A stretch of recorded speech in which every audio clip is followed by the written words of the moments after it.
अस्सलाम वालेकुम नाजरीन, मैं हूं कुर्बान बलूच।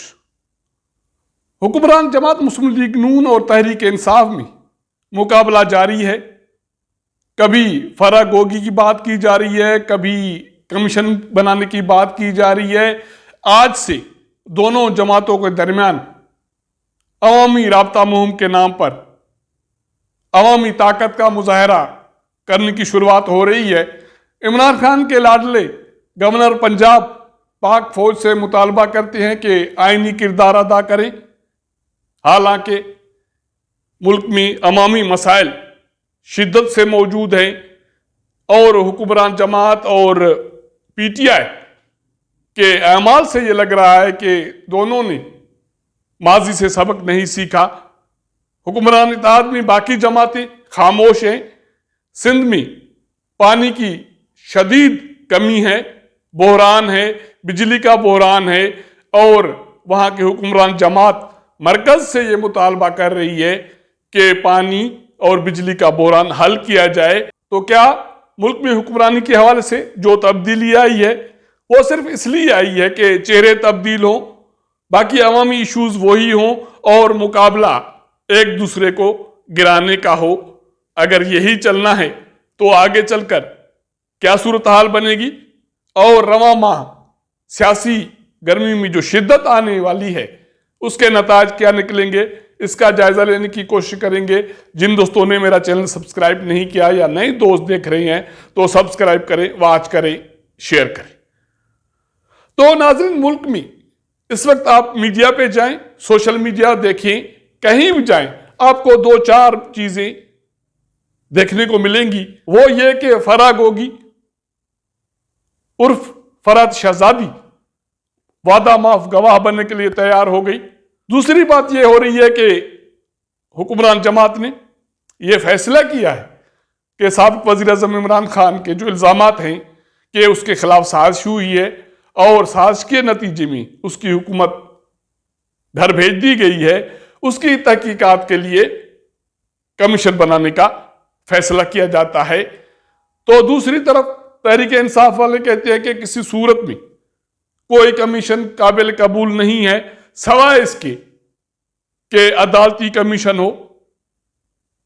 मुबैना जो साजिशी खत है उसकी copy chief justice of Pakistan के पास मौजूद है, तो इसलिए उसको किरदार अदा करना चाहिए। तो इसका मतलब है कि हर सूरत में इदारों को सियासत में घसीटना है। दूसरी तरफ साबिक वज़ीर आज़म इमरान खान के लाडले governor Punjab chief of army staff general Qamar Javed Bajwa को खत लिखते हैं और मुतालबा करते हैं कि पाक फौज आईनी किरदार अदा करे।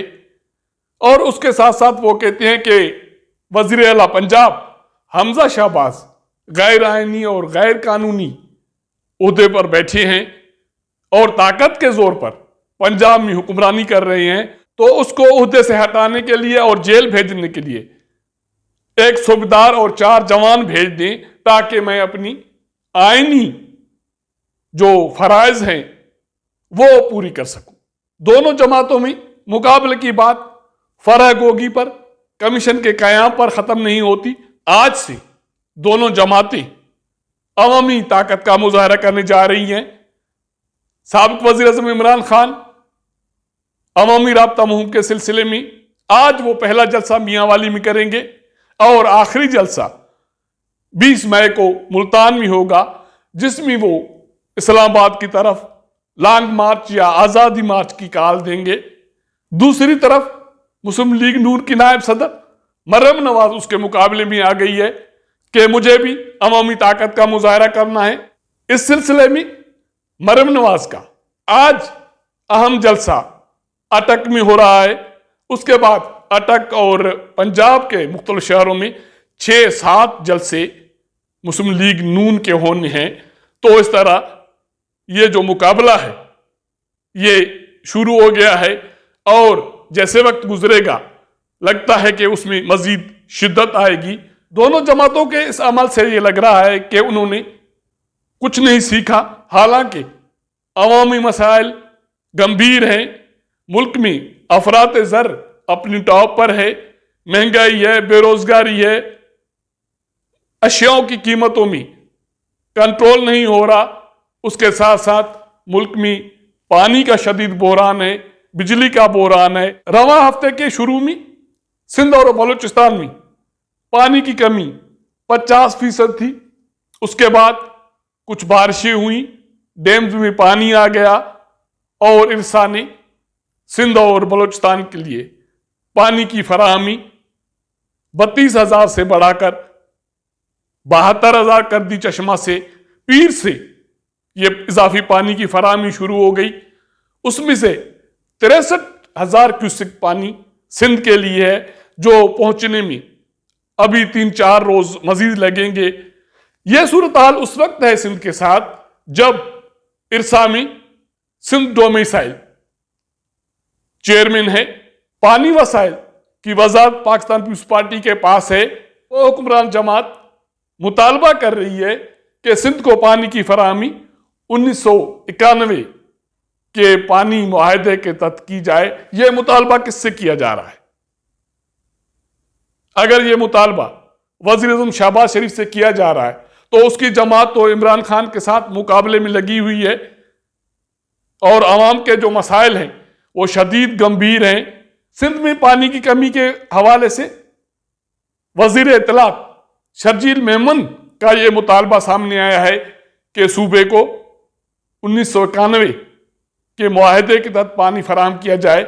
इसके हवाले से इरसा तर्जुमान का यह कहना है कि यह इरसा के बस की बात नहीं है। फैसला सीसीआई के पास पेंडिंग है और यह अभी से नहीं है। यह फैसला साबिक वज़ीर-ए-आज़म शाहिद खाकान अब्बासी के दौर से सीसीआई के पास पड़ा है। कभी किसी अटॉर्नी जनरल के पास चला जाता है, फिर वापस यही मामला सीसीआई में चला जाता है। अभी भी सीसीआई में ये मौजूद है। इरसा के तर्जुमान का यह कहना है कि पानी तकसीम का फार्मूला तब्दील करना अथॉरिटी के बस की बात नहीं है।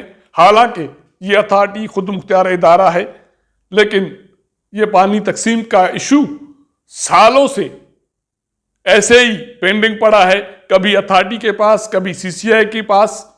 और अब भी सिंध में जो पानी की शदीद कमी है उसकी वजह से आबादगार रोडों पे हैं, खेत और बागात सूख रहे हैं, जानवरों के लिए पीने का पानी नहीं है, लोगों को पीने का पानी फराहम नहीं हो रहा। कहीं मिसमैनेजमेंट है, कहीं ताकतवर पानी लेके जाते हैं। इसके हवाले से भी सिंध हुकूमत को अपनी सूरत हाल को देखना पड़ेगा। इसके साथ साथ वज़ीर-ए-आज़म शहबाज शरीफ को इस इशू के साथ बाकी जो मुल्क में इशूज हैं, अवामी मसाइल हैं, उस पर तवज्जो देनी होगी। सीसीआई का इजलास मुनक़द करना पड़ेगा, कैबिनेट के इजलास मुनक़द करने पड़ेंगे ताकि अवाम के जो मसाइल हैं वो हल हो सके। यह सिर्फ काफी नहीं है कि पाकिस्तान पीपुल्स पार्टी को, मुस्लिम लीग नून को, जेयूआई को, एमक्यूएम को, बाप को, एएनपी को, बीएनपी को हुक्मरानी मिल गई। जरूरत इस चीज की है कि अवामी मसाइल प्रायोरिटी पे आने चाहिए, अवलत के बुनियाद पर हल होने चाहिए, क्योंकि मौजूदा जो इंतशार है तहरीक इंसाफ का उसी में फायदा है और तहरीक इंसाफ इस इंतशार को बरकरार रखना चाहती है ताकि कोई रियासती इदारा आकर मुदाखलत करे और ये सारा सिस्टम लपेट दिया जाए। और उसी चीज को मुस्लिम लीग नून फॉलो कर रही है। ये हैरान कुन बात है मेरे लिए, क्योंकि मरियम नवाज मैं समझ रहा था कि इंतहाई बुर्दबार लीडर है, लेकिन अब यह लग रहा है कि मरियम औरंगजेब हो, मरियम नवाज हो, मुस्लिम लीग नून की जो टेम्परामेंट है वो भी तहरीक इंसाफ की टेम्परामेंट से कोई मुख्तलिफ नहीं है। कभी मदीना मुनव्वरा में जो सानिया हुआ उसी की रोशनी में मजहबी कार्ड खेला जाता है, कभी फरागोगी कार्ड खेला जाता है, कभी कमीशन बनाने का खेल खेला जाता है। तहरीक इंसाफ के साथ मुकाबले के रुझान से किसको फायदा होगा? ये बात हुक्मरान इत्तेहादी जमातों को जरूर सोचनी चाहिए कि ऐसा ना हो कि इस मुकाबले की तेजी में कोई हादसा हो जाए और अवाम की जो ख्वाहिशें हैं वो अपनी मौत मर जाए। आज के लिए इतना ही। अगर हमारा ये व्लॉग आपको पसंद आए तो अपने दोस्तों के साथ जरूर शेयर कीजिएगा। अपना फीडबैक दीजिएगा। आपके साथ मुलाकात करेंगे अगले प्रोग्राम में, तब तक इजाजत दीजिएगा। अल्लाह हाफिज।